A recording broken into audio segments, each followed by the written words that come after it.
Graça, paz e liberdade, somos mais que vencedores. Hoje mais um estudo do projeto Resgatando a Sã Doutrina.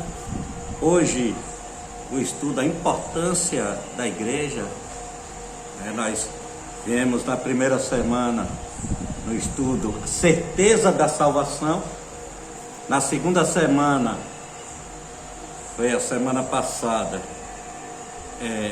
uma vida devocional, uma vida em devoção. E o versículo que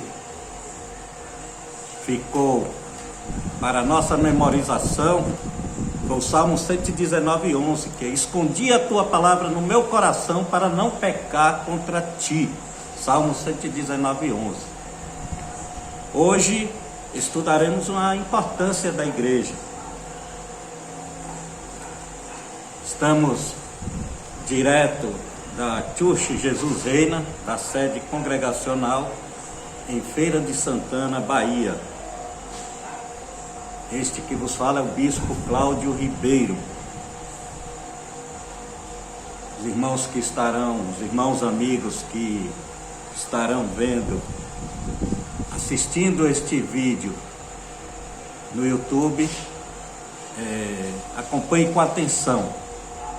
Estudo baseado nos passos, os primeiros passos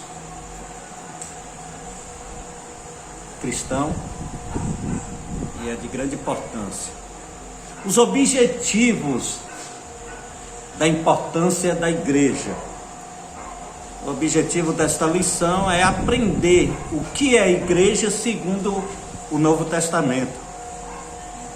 Estamos aqui com a presença da diaconisa Joana D'Arc. Aprender o que a igreja é necessária.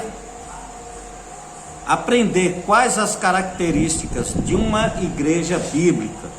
Então o objetivo é, quando terminarmos essa lição, hoje a lição não é tão longa, nós já saímos com essa compreensão.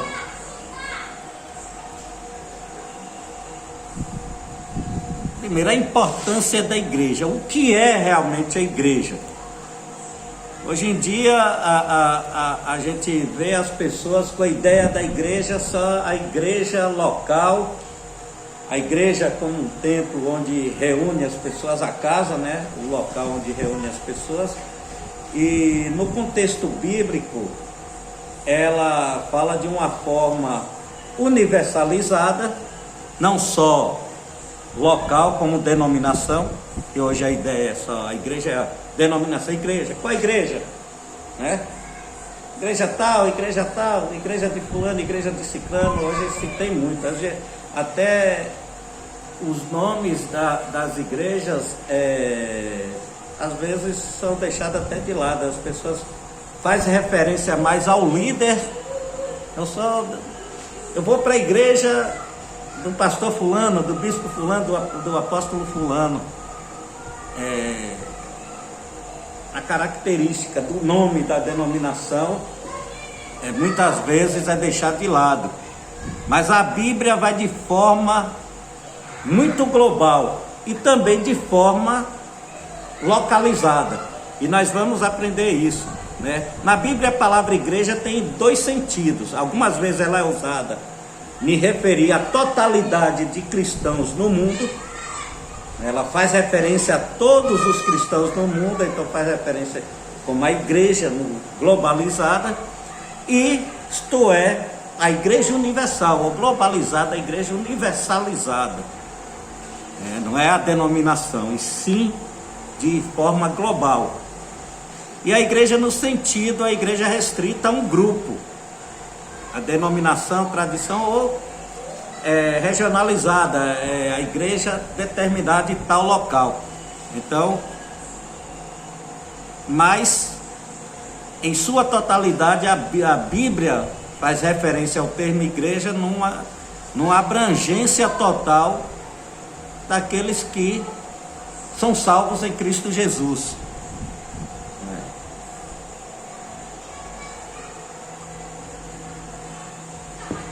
O próprio Jesus já disse, né? Pois também eu te digo que tu és Pedro, e sobre esta pedra edificarei a minha igreja, e as portas do inferno não prevalecerão contra ela. Mateus 16, 18. Ali Jesus já está estabelecendo uma pedra fundamental, o início de uma igreja genuinamente cristã, utilizando Pedro como a base inicial da igreja terrena, que é a pedra angular, a pedra principal da igreja é Jesus, não é Pedro. Mas ele faz a referência que sobre Pedro estabeleceria a igreja terrena, ou seja, levantaria um povo. E nós vamos ver isso no livro de Atos, no Pentecoste, acontecendo isso, né? Pedro, quando se imbui na posição daquele grande líder, a qual dali dá o início realmente ao grande crescimento da obra que Jesus deixou, a implantação da igreja terrena, né?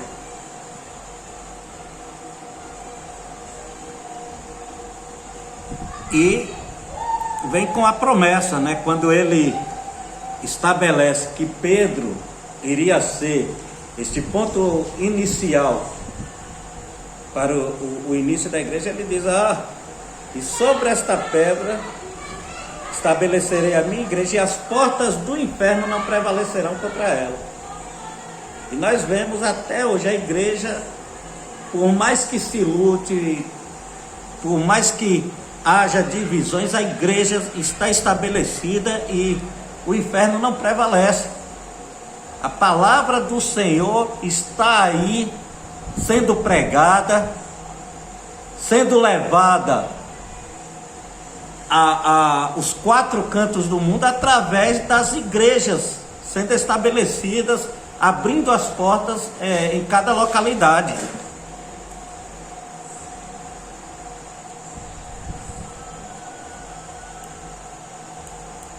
Então, Jesus sujeitou todas as coisas aos seus pés, sobre todas as coisas constituiu como cabeça da igreja, né? Está lá em Efésios 1:22, Paulo afirmando que Jesus aí sujeitou todas as coisas a seus pés, e sobre todas as coisas constituiu como cabeça da igreja. Jesus é o cabeça da igreja. O cabeça da igreja não sou eu, como bispo, como ministro do evangelho, não é o pastor, não é o apóstolo, não é o missionário, não são os membros. Cabeça da igreja é Jesus.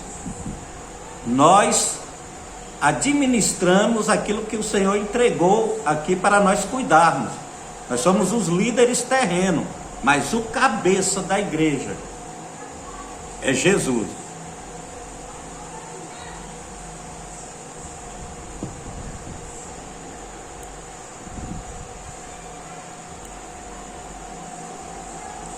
Efésios 3:10, e para que agora, pela igreja, a multiforme sabedoria de Deus seja conhecida dos principados e potestade no céu. Para que agora, pela igreja, olha o que Paulo está dizendo, através da igreja, a multiforme sabedoria de Deus, ou seja, a sabedoria de Deus vai ser manifestada, vai ser ensinada, vai ser conhecida, inclusive dos principados e potestades. Ele está dizendo aos demônios, as potestades, o império do mal vai reconhecer o poder e a multiforme sabedoria de Deus através da igreja de Cristo estabelecida na terra. Então, o poder da igreja, a necessidade, a importância da igreja. Efésios 3:21, a esse glória na igreja por Jesus Cristo, em todas as gerações, para todos sempre. Amém. Ele disse: a essa glória, a esse a glória, a Jesus, a glória é estabelecida na igreja para todos sempre. Então a igreja foi estabelecida para glorificar o nome do Senhor. A importância da igreja, glorificar, levar a sabedoria de Deus a ser conhecida, glorificar a Jesus. Efésios 5:25, aí Paulo já mostra também a grande importância que faz uma relação entre o cuidado do marido com suas mulheres, e dá o exemplo da relação em que Jesus amou a igreja. Vós maridos, amai vossas mulheres, como também Cristo amou a igreja e a si mesmo se entregou por ela. Diz: Jesus estabeleceu a igreja, que somos nós, a igreja congregacional, que somos nós congregando, e se entregou por nós ao cuidado de Cristo. Aí ele faz referência a vós, esposos, tenha o mesmo cuidado com sua esposa, a qual Jesus teve o cuidado com a sua igreja. Jesus morreu pela igreja.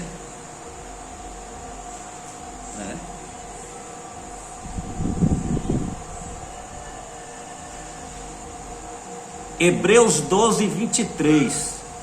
A universal assembleia, a igreja dos primogênitos, que estão inscritos nos céus, e a Deus, o juiz de todos, e aos espíritos dos justos aperfeiçoados. Paulo faz a referência à igreja universalizada, não a placa, não a igreja local, mas a igreja universal dos salvos que estão escritos no céu. Ou seja, quando nós aceitamos a Cristo, nosso nome é escrito no livro da vida, né? Então a igreja está escrita no livro da vida. Que a igreja são todos nós, independente de denominação. Aí Paulo fala a importância, nós como igreja local, nós fazemos parte não só do corpo desta igreja que está localizada, mas o corpo dessa igreja que pertence aos céus, que está escrita nos céus, é universalizada. Ela independe de placa, de local, de onde se reúne. Ela é universal. Então para os céus não existe placa. Para os céus não existe igreja que está sendo reunida em tal lugar. Igreja como era quando estava estabelecido no tempo de Paulo, no tempo do apostólico, né, que as igrejas eram na casa dos irmãos, em alguns locais estratégicos. A igreja de Corinto, a igreja que está na cidade de Corinto, a igreja que está em Éfeso, a igreja que está na cidade de Éfeso. Os irmãos congregavam em um lugar, mas a reunião total de salvos inscritos no céu, a igreja do céu, não era só a igreja de Corinto, não era só a igreja de Efésios, e trazendo para nós, não é só a Jesus Reina, não é só a Deus é Amor, não é só a Assembleia Batista ou outra qualquer denominação, mas a reunião desses salvos localizados em cada uma dessas localizadas, na totalidade, é a igreja universal que vai morar no céu, né? A igreja globalizada, os santos existentes, escolhidos nessa igreja que está escrito no céu.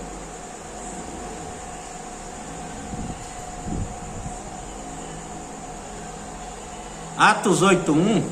Na maioria das vezes, porém, a palavra igreja é usada para se referir a um determinado grupo de crentes de certo lugar, como eu falei.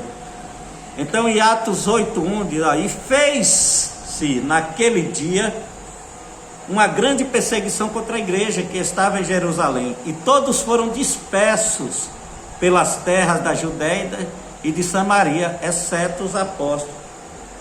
Aqui foi a perseguição que houve à igreja quando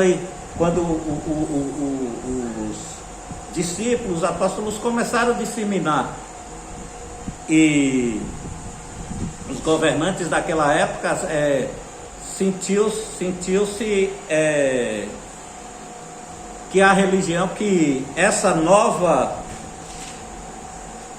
eles dizem, essa nova seita, como eles diziam, eles tratavam o cristianismo como seita, era uma ameaça ao Estado. Aí começaram a perseguir a fé cristã, e nisso começou e os apóstolos levando a mensagem, e aqueles que iam crendo, iam correndo, fugindo e estabelecendo, ganhando espaço, estabelecendo locais para reuniões, em cavernas, no deserto, se escondendo. Mas os grupos que fugiam, que se convertiam ao cristianismo, eles se reuniam. Então foi uma crescente, né? Essa dispersação, quando eles se dispersaram. Então, e chegou a fama destas coisas ao ouvido da igreja que estava em Jerusalém, e enviaram Barnabé a Antioquia, Atos 11, 22, né? A fama começou a chegar a todos os lugares, chegou a Jerusalém, e começou a precisar enviar homens preparados. Vê que Paulo já prepara Barnabé e envia para Antioquia, e assim vai. Atos 13, 1. E na igreja que estava em Antioquia, havia alguns profetas e doutores, a saber, Barnabé e Simeão, chamado Níger, e Lúcio Cirineu, e Manaém, que fora criado com Herodes o tetrarca, e Saulo. Olha aí a necessidade, o que nós tanto falamos em relação à nossa igreja, Jesus Reina, a questão ganhar, consolidar, discipular e enviar. Aqui nós já vendo a referência de vidas que foram ganhas, foram consolidadas, foram discipuladas. Vê que na igreja já havia doutores, já havia pessoas entendidas, que estavam ensinando aquilo que aprenderam e passando para outras pessoas, o que? Discipulando. E estes que já estavam discipulados, já estavam aptos a serem enviados, e o evangelho foi crescendo. Hoje o evangelho se expandiu muito, há muitas igrejas, mas há muitos lugares, há muitas pessoas que ainda não conhecem Jesus. É necessário se enviar, é necessário ainda termos essa gana por ganhar, consolidar, discipular e enviar, porque esse realmente é o verdadeiro fundamento bíblico da igreja que cresceu e da igreja que deve continuar crescendo. É preciso preparar obreiros aprovados, e a igreja é essa escola de aprendizado. A igreja é esse lugar que nós nos reunimos para este aprendizado, para colocarmos todos esses projetos em prática. É o projeto do ensino, projeto de formar, capacitar obreiros, o projeto maior, que é celebrar e cultuar ao Senhor, vir lhe ser grato de forma conjunta, trocar experiências. Sem esse espaço congregacional, nós não estaremos de pé, porque sozinho ninguém é capaz. É preciso aquele que comunga da mesma fé, comunga dos mesmos objetivos, estarem cada vez mais juntos para se fortalecerem. Então, a grande importância da igreja.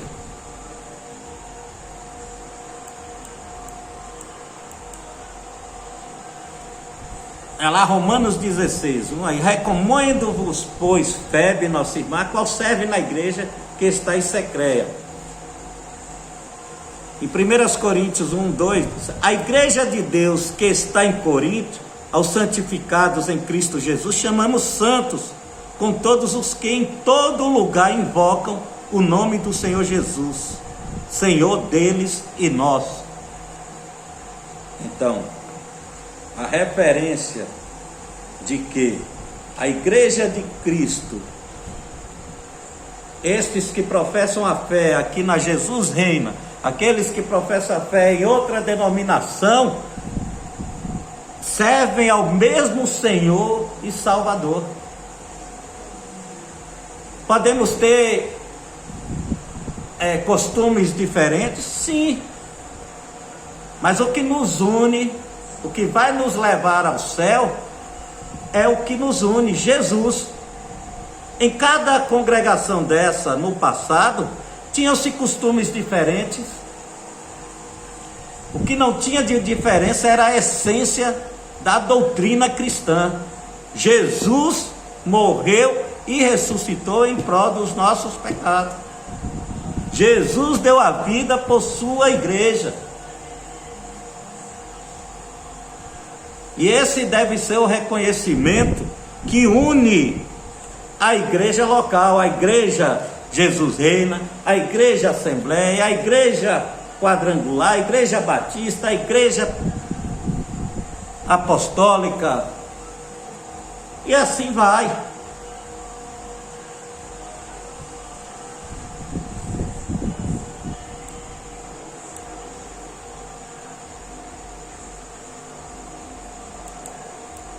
Aleluia. Apocalipse 1:20 é o mistério das 7 estrelas que viste na minha destra e dos 7 castiçais de ouro. As 7 estrelas são os anjos das 7 igrejas e os 7 castiçais que viste são as 7 igrejas. Aí faz referência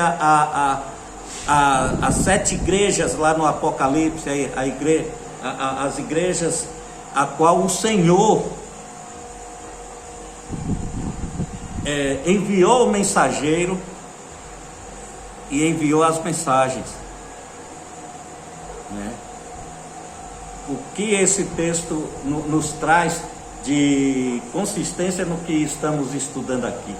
A importância da igreja local e de que cada igreja em cada local tem a sua importância, tem os seus costumes, tem as suas mazelas, as suas problemáticas, porque lida com gente, tem pessoas, e tem pessoas de todo tipo, de toda natureza. E no meio da igreja não tem só o trigo, não tem só os escolhidos, tem pessoas que vêm atrapalhar. O inimigo vem tentar tirar o objetivo da igreja. Não tem.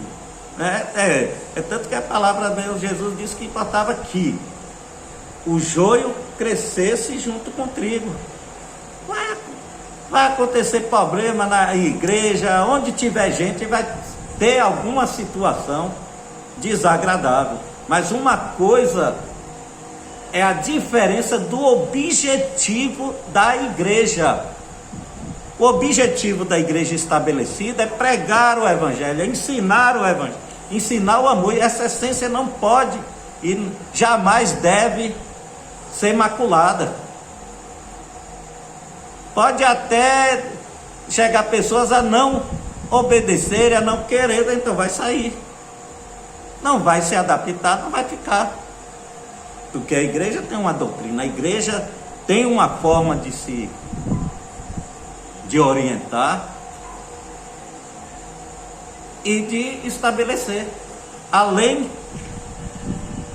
de ser a igreja de Cristo, é um organismo social, é uma entidade jurídica, que existe suas regras, existe sua legislação, existe seu estatuto. O principal estatuto da igreja é a Bíblia, mas tem o estatuto terreno jurídico que rege e precisa ser é cumprido, precisa ser respeitado. Então a igreja é um conjunto de pessoas em prol de um mesmo objetivo. A Bíblia usa muitas figuras para descrever a igreja, como o corpo de Cristo. Isto significa que todos os crentes são parte do corpo espiritual de Cristo, né? Quando se faz referência ao corpo de Cristo, que cada um tem um papel importante, é um órgão no corpo de Cristo, desempenha uma função. E essa figura mostra que não é uma organização, mas um organismo vivo. Ou seja, não é tão somente uma organização terrena, mas é um organismo vivo, que tem vida, tem função. Se os olhos têm a função de ver, um é vivo. A boca tem a função de falar, tem vivo, tem movimento. As mãos, os ouvidos, e assim cada órgão tem sua importância e é vivo, se movimenta, dá movimento ao corpo.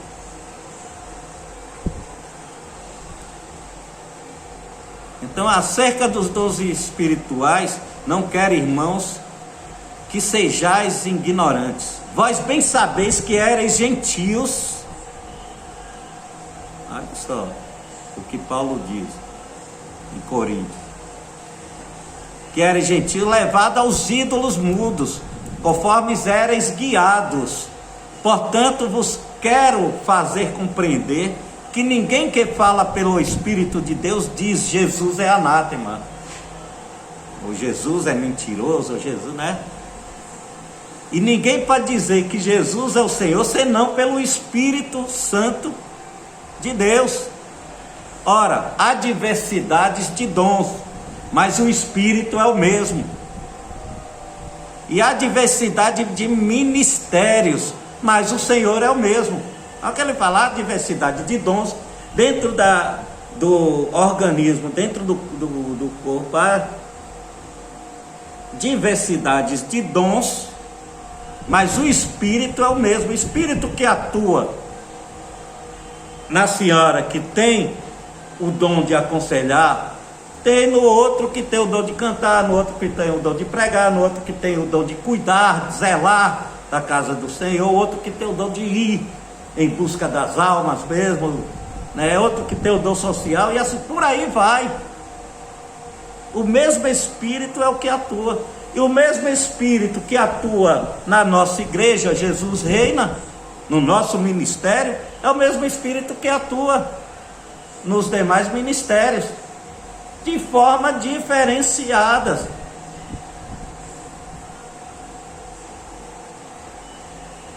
Mas o Senhor é o mesmo, e há diversidade de operações. Olha a diversidade de operações, né?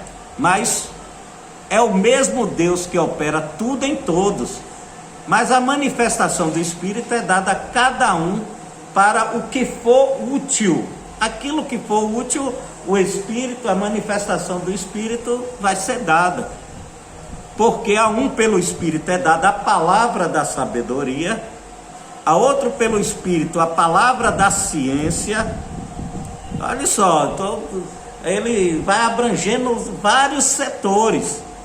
A outro pelo Espírito a fé, a outro pelo mesmo Espírito os dons de curar, e a outros a operação de maravilhas, a outros a profecia, a outros dons de discernir os espíritos, a outro a variedade de línguas, a outro a interpretação das línguas, mas um só e o mesmo Espírito opera todas estas coisas, repartindo particularmente cada um como quer. Então não só o Espírito de Deus não só opera em quem fala línguas, não só opera em quem na profecia, não só opera na revelação, Aderado, aquela igreja não tem Espírito de Deus porque não tem revelação, não tem profecia, não fala em língua.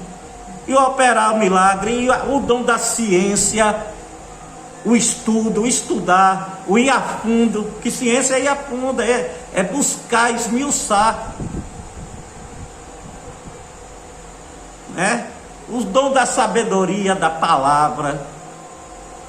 Então, o mesmo Espírito opera em cada setor necessário e útil aqui na terra. E ele reparte como quer. E continua falando Paulo, isso é a igreja de Coríntios. Porque assim como o corpo é um e tem muitos membros, e todos os membros, sendo muitos, são um só corpo, assim é Cristo também. Pois todos nós fomos batizados em um só Espírito, formando um corpo, quer judeu, quer grego, quer servo, quer livres, e todos temos bebido de um Espírito. Ele disse, não há divisão, há operação em certas funções diferenciadas, mas o Espírito é o mesmo.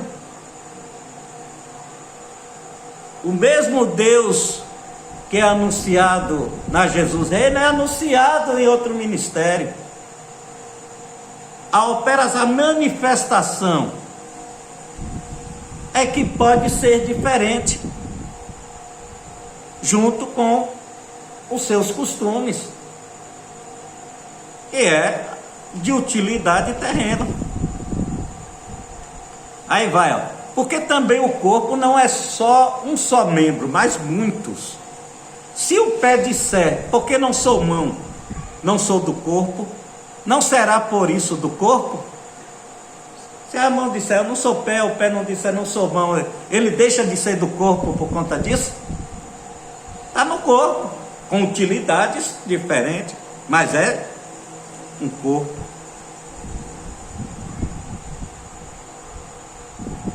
Então, se a orelha disser, porque não sou olho, não sou do corpo, não será por isso do corpo? Se a orelha disser para o olho, eu não sou, vai deixar de ser do corpo? Não tem como, tem funções diferentes. Se todo o corpo fosse olho, onde estaria o ouvido? Se todo fosse ouvido, onde estaria o olfato?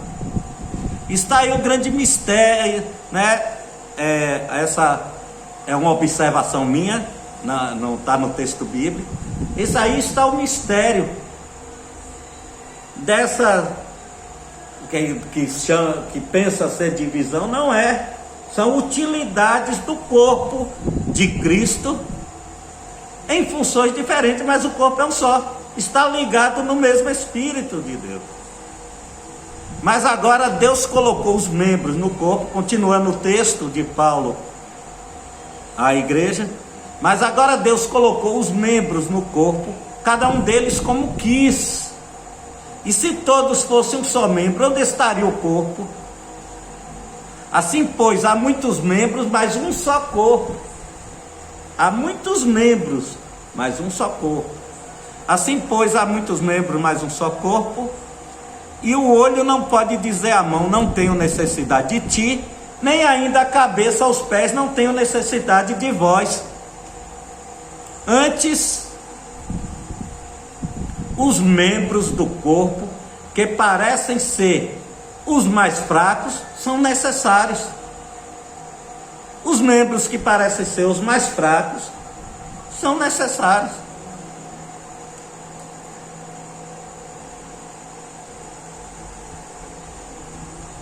E os que reputamos serem menos honrosos no corpo, a esses honramos muito mais. E aos que em nós são menos decorosos, damos muito mais honra. Porque os que em nós são mais nobres não têm necessidade disso, mas Deus assim formou o corpo, dando muito mais honra aos que tinham falta dela, para que não haja divisão no corpo, mas antes tenham os membros igual cuidado uns com os outros. Não é se arrancar uma unha, tomar uma topada, faz falta e é doloroso, e vai fazer falta, né? De maneira que um membro padece, se um membro padece, todos os membros padecem com ele. Se arrancamos a cabeça do dedo lá, a dor não vai ser só lá não, todo o corpo vai sentir, né? Onde nós sentirmos a dor, todo o nosso corpo vai estar com esse sentimento de dor. De maneira que se um membro padece, todos os membros padecem com ele. E se um membro é honrado, todos os membros se regozijam com ele. Ora, vós sois o corpo de Cristo, e seus membros em particular. Então Paulo dá esse belo ensinamento à igreja aos Coríntios, e que chega até nós, para nos conscientizar de que somos a igreja aqui local, a Igreja Jesus Reina, mas somos uma parcela do corpo de Cristo. E como parcela do corpo de Cristo, cada um membro da nossa igreja é uma parcela também do corpo de Cristo.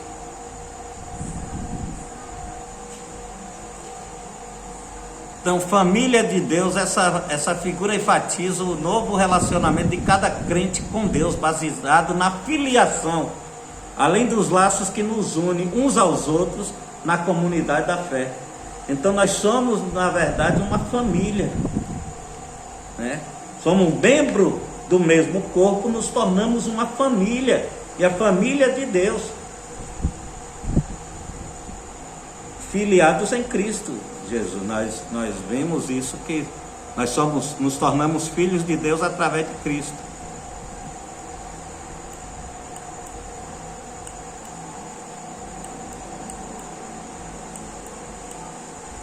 Gálatas 6,16 diz: o povo de Deus mostra continuidade na obra de Deus no mundo através da criação de um povo exclusivamente seu, no Antigo e no Novo Testamento, a igreja de Israel. E a todos quantos andarem conforme esta regra, paz e misericórdia sobre eles e sobre a Israel de Deus. Então, a igreja de Cristo é uma família, independente da nacionalidade ou da divisão denominacional. Ela é um corpo que se torna uma única família.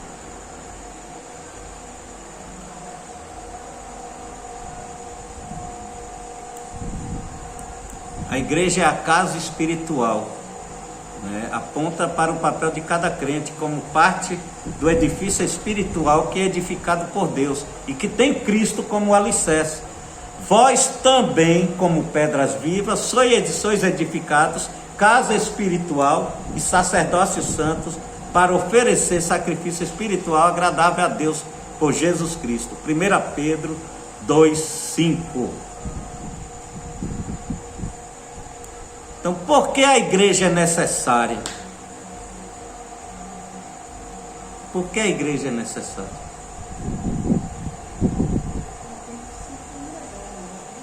Congregar-se, vincular-se, né? Nós temos uma necessidade de se vincular a uma igreja, embora a salvação seja individual, mas nós, quando congregamos, vai nos fortalecer espiritualmente, junto com os demais irmãos que têm a sua salvação, têm a certeza da sua salvação. Vai fortalecer a nossa certeza. E como nós já dissemos no transcorrer do estudo, é um fortalecendo o outro, aprendizado. Aqui é uma casa onde nós nos reunimos, não só para adorar, exaltar o nome do Senhor, mas para outras diversas atividades, aprendizado, formação, nos reunirmos para empreendermos algum projeto junto à sociedade, junto à comunidade. Principalmente o grande projeto, a comissão de Cristo, que é o ID, fazer discípulo. Senhora? Com certeza, não tem, eu vou congregar em casa, não é diferente, você vai deixar de ser salvo por isso? Não, mas a grande probabilidade de você sozinho em casa, sem estar agrupado as pessoas para desenvolver o que Jesus determinou, é difícil. Sozinho ninguém é capaz. Se fosse assim, Jesus teria desenvolvido a sua missão sozinho, não tinha congregado. Jesus congregou, reuniu os discípulos e congregou, e foi congregando mais gente.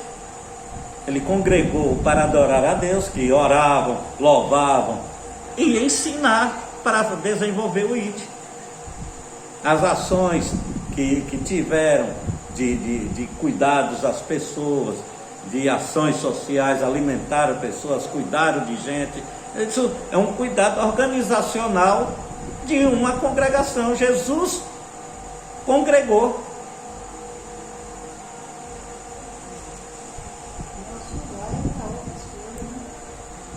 A igreja oferece esta oportunidade de podemos nos consolar mutuamente.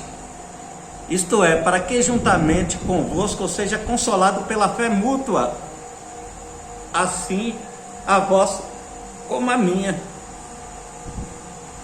A igreja se reúne para edificar e exortar uns aos outros, né? E partilhar das alegrias e os fardos uns dos outros.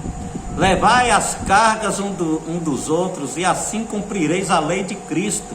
Gálatas 6:2. A igreja é necessária para o nosso ensino e edificação.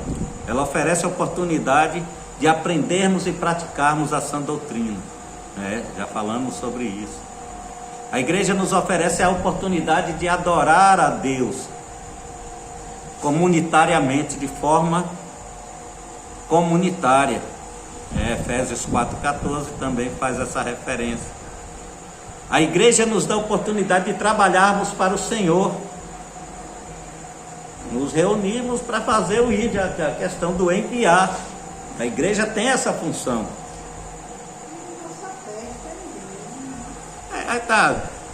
A festa do cristão, como a vibe do cristão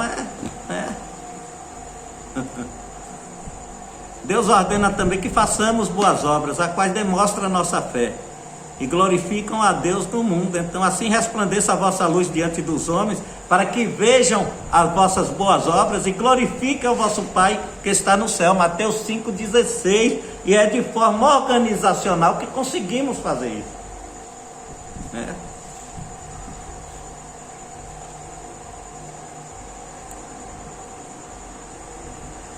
Que igreja devo frequentar? Uma pergunta, né? E uma recomendação no estudo, e nós também damos aqui, não basta apenas reconhecer a necessidade da igreja. Não basta tão somente a gente reconhecer a necessidade da igreja, mas é preciso a gente nos reconhecer e nos identificar com aquele grupo, né? Às vezes a gente quer que as pessoas congreguem conosco, mas não se identifica com a nossa forma de agir, os nossos costumes, então vai precisar, ela vai se integrar a um grupo com a qual se identifica. O próprio, não lembro qual livro agora, eu creio que é em Romanos, se eu não me engano, mas Paulo fala, que estava havendo aquela dissensão, aquela confusão, que uns diziam que era de Paulo, outros diziam que era de Apolo, e aí Paulo fala e diz: olha, Paulo plantou, Apolo regou, mas o crescimento quem dá é o Senhor. Então cada um tem sua função. Não precisa ter essa divisão, que eu sou de fulano, eu sou de ciclano, e aquela não.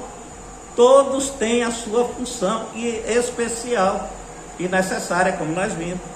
Aí Paulo plantou, Apolo regou, E o crescimento quem dá é o Senhor. Ele disse: